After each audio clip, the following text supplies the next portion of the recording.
I don't know what y'all want from us, and I don't know why it's always expected for the black community to put on a cape and help protect and support everybody, all while nobody is there to help support and protect us. I don't understand. And when it comes to everything that the Hispanic and brown communities is going through right now, I definitely feel for them. But what do y'all expect or want us to do? And why should we do it? Because everything that is going on right now is all things that he said he was going to do. And your community had no issue with those things when you all assume they will only affect black people. But now that you all see that not only are they affecting you all, but he came after y'all first, now y'all want our assistance? In my employee relations experience in general, so over the last like 10 plus years, one thing I've noticed is in the workplace, black people don't talk, they do not complain. White people, they will band together and they will complain about that manager. As soon as one person raises up and says, this person is not good for us, they don't align with the culture, they don't align with the values, my skip level isn't doing anything, they will speak up, they will be witnesses, they will come forward and they will say what they need to say, and trust me, things will be done. But it's not even just black people, other ethnic minority groups in the workplace do not feel like they can do the same thing, or don't feel empowered to do the same thing. We're not the greatest at complaining, but we're good at finding networks and talking to each other. Yeah, but then it stays within that network. This video for blacks and blacks only. No disrespect to no other nationality, race, or culture. This is for blacks. Hey, I'm speaking to y'all from the heart. Stop complaining about what this government or anyone ain't doing for you. Get your ass up. I make no excuses. I did almost 20 years in the federal system. I came home and had to get my life together. I stayed focused. I did what I had to do. I didn't look for no handout. Stop thinking that somebody owed you something. Once you wake up and mature and realize that nobody owe you shit, nobody coming to save you, your life will be better. I know a lot of people gonna say, man, but my ass. Get off your butt and do what you need to do. If you stop complaining, focus, get a master plan, and apply it to your life, and if you are white and you don't know what redlining is, this is a very important video for you and you need to buckle up. Redlining is the reason why you have mostly black neighborhoods and mostly white neighborhoods. Why in black neighborhoods you see that they're disproportionately affected by poverty. So this started with the Homeowners Loan Corporation in the 1930s. So picture a map where some areas are green and some are red. So the green areas is where they said, okay, we can provide loans to them and government-backed mortgage assistance. Now the red was considered hazardous. They were cut off from mortgage insurance and loans. Guess what neighborhoods were the ones in the red? Predominantly black and people of color. So what this did was made it almost impossible to buy, sell, and refinance their homes. So essentially they were trapped where they were. So in these green, predominantly white areas, they were able to grow in wealth. So the focus wasn't on the redlined areas. They weren't taking care of these areas. They weren't upkeeping them. So this led to the devaluation of the redlined areas. You literally have a system that allows white people to prosper, to accumulate wealth, while literally forcing black people to remain where they are, ensuring that it is extremely hard for them to succeed. It was only in the 1930s, okay? The effects exist today. You have generational wealth and generational poverty, generational home ownership, and generational lack of home ownership. To this day, you still have racist realtors, you still have racist home buyers that don't want to buy homes from black people. Black people experience discrimination when they are applying for a job. They get paid less in general for the same job as their white counterpart. If you're a white person that's like, oh, Black people only make up 13% of the population, but there's such a disproportionate amount of crimes that they commit. Listen, when people are disproportionately affected by poverty, they're going to disproportionately experience crime. It's not a black, white, or brown thing. Where you have poverty, you have higher rates of crime. It's literally as simple as that. The color of somebody's skin doesn't make them inherently bad. What do? We get rid of the generational wealth gap. We support Black businesses. We talk about race. We call out racism. We speak truth. If you have a racist employer, you don't work for them. The second they open their mouth and say who they are, the second you notice that they're denying. Right now, we do not have not one single black community in America. All you got are black neighborhoods. A neighborhood is where you eat and sleep. A hotel is a neighborhood. And in some of these neighborhoods, it's gotten so bad now, they're not even neighborhoods anymore. Crime has gotten so high, they ran the neighbor out. All you got left is a hood. That's why they call it the hood. Nothing left in there. They don't have any communities. A community must have three elements. You must have a wholly independent economic structure that can produce jobs, services, goods, products, and resources for your own people. Two, the second thing you must have in there, you must have a code of conduct, saying this is how we're going to behave. Here's how we're going to love and support each other, appreciate them, care about them, protect them. And lastly, you must have politicians elected to office who will represent you first and foremost. You don't put black folk in public office that will look out for everybody else before they look out for you. If you don't have those three. 300,000 black women lost their jobs since January. So that's an indicator that things are coming for the broader economy that hit us first. Yep. Now, my white friends are like, oh, I'm in a crisis. Well, shoot, black people have been in a crisis every Tuesday. We've been doing so much with so little, with so long, we can almost do anything with nothing. So crisis shouldn't bother us. But if you're not prepared for it, if you don't understand what's going on, then you'll make the wrong moves. Charity is out. It's done. You're gonna probably have 15 to 20% of current nonprofits go out of business in the next 18 months because folks are trying to squeeze and trying to starve these nonprofits so they don't have to listen to all this.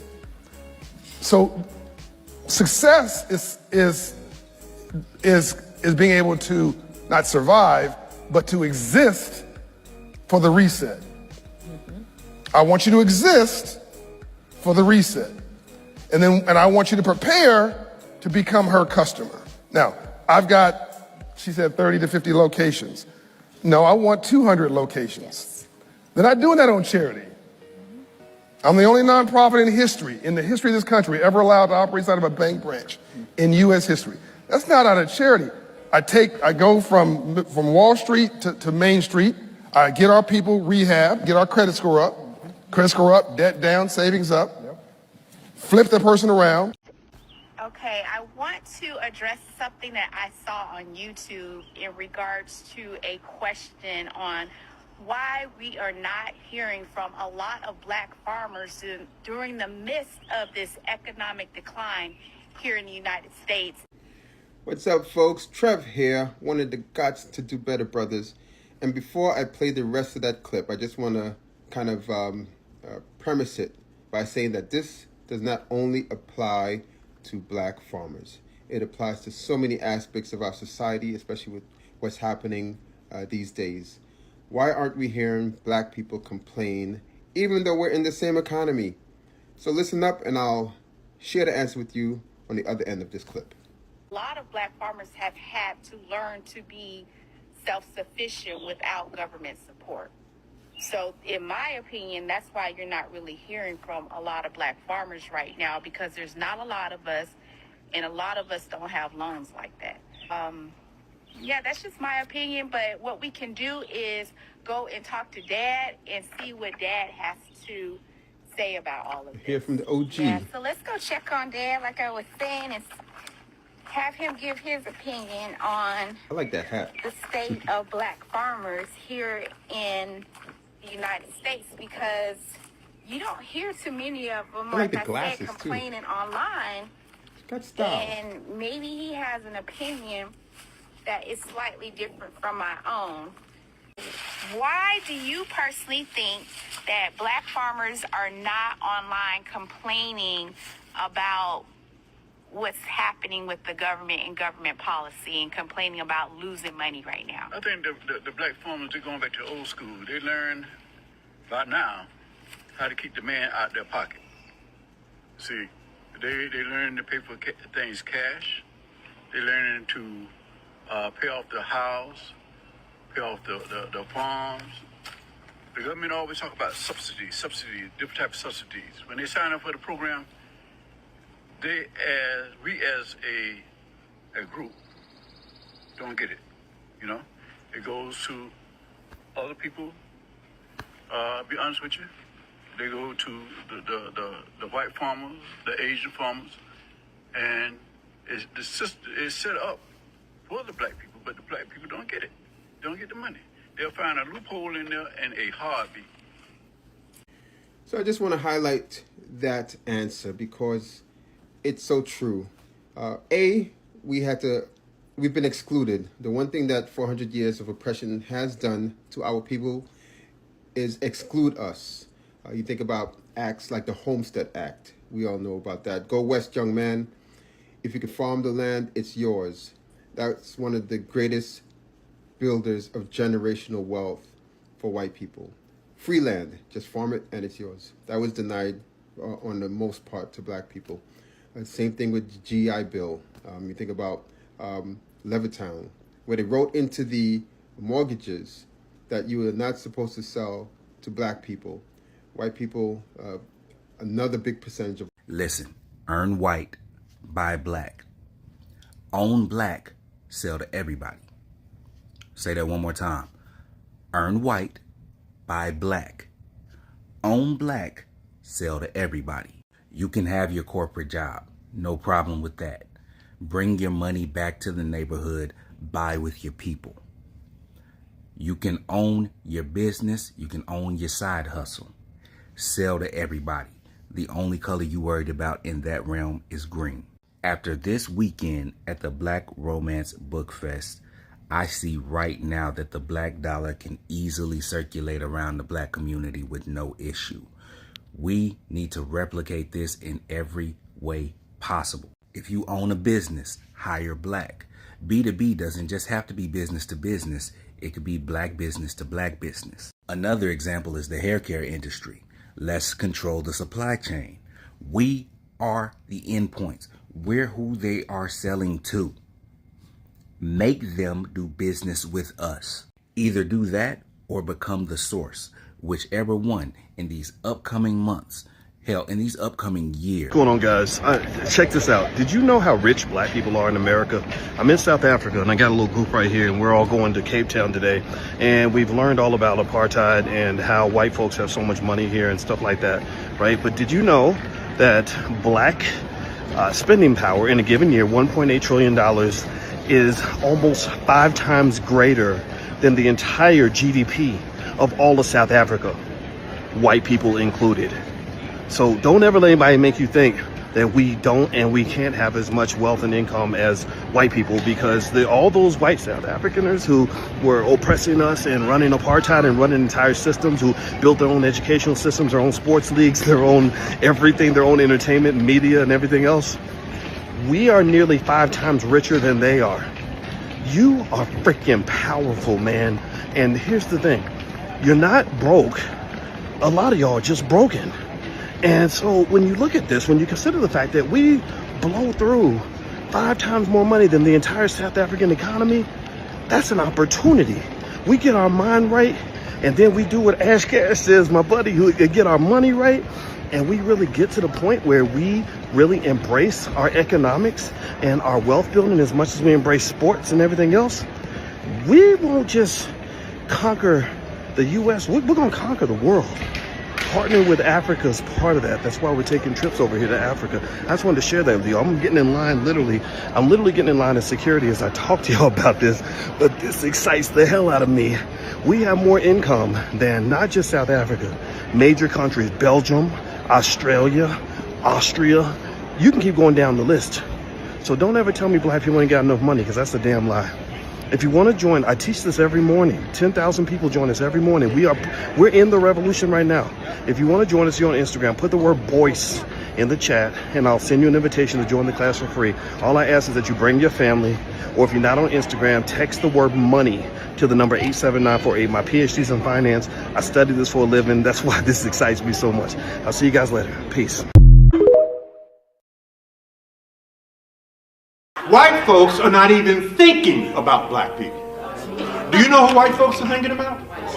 They're thinking about white folks. They're thinking about their children, their wives, their husbands, their communities, their businesses, their educational system. They're not thinking about you. I had a good white friend who said to me, George, I know the problem with black people. I said, oh, really? Really, Bob? What might that be? He said, you spend all your time thinking about us, and we don't spend any of our time thinking about you. Therefore, if you're not thinking about you, and we damn sure ain't thinking about you, who's thinking about you? White people are raging, are furious, and they're angry after realizing that, or after learning that suffering was not just meant for black people. Suffering was not just made for black nations.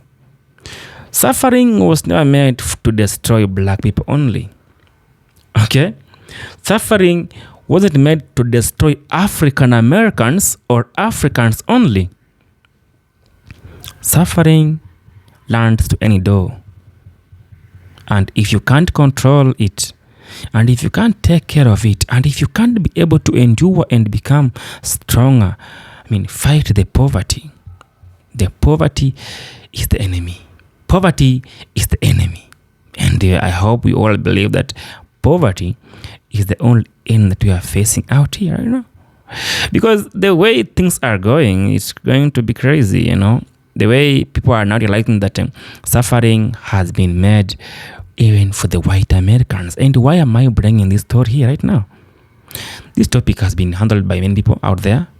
And everybody have their own view on as to why white people are surprised that suffering wasn't made only for the black nation, for the black Americans, for the African Americans, for the Africa only.